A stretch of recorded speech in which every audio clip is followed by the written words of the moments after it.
Encontrámonos en Porto, la segunda ciudad más importante de Portugal. Y esto que estamos viendo é Rúa Santa Catarina, una zona de tiendas donde se axunta el comercio y el arte na cai.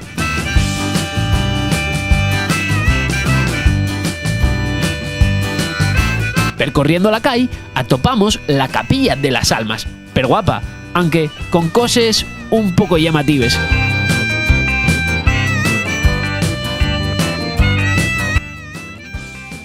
Esto y el Mercado do Bolou, paga la pena velo, un ambiente único y asitiado en el centro de la ciudad.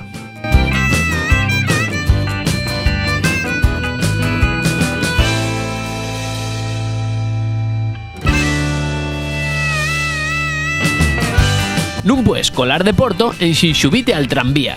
La línea 22 faete una ruta pelos sitios más turísticos, toa una vuelta al pasado. Y estos son los famosos pasteles de nata, riquísimos y la mejor manera de entamar un día de turisteu.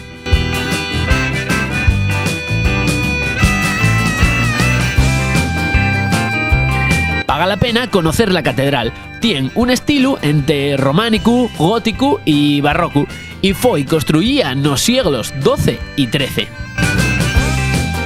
Pa mí, esta é la mejor zona de la ciudad, al llau del puente de Luis I, construido entre 1881 y 1886.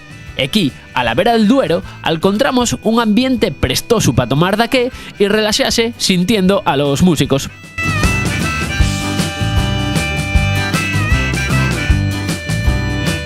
L'ambiente nocturno y tranquilo, y nestes feches la decoración navidiega enllena la ciudad.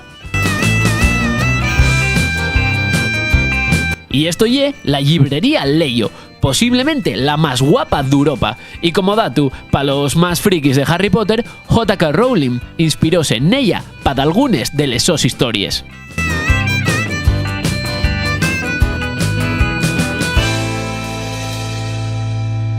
Nun pase sin ver Porto, la Torre de los Clérigos, el Palacio de la Bolsa. Porto ta tiru piedra y paga la pena velo.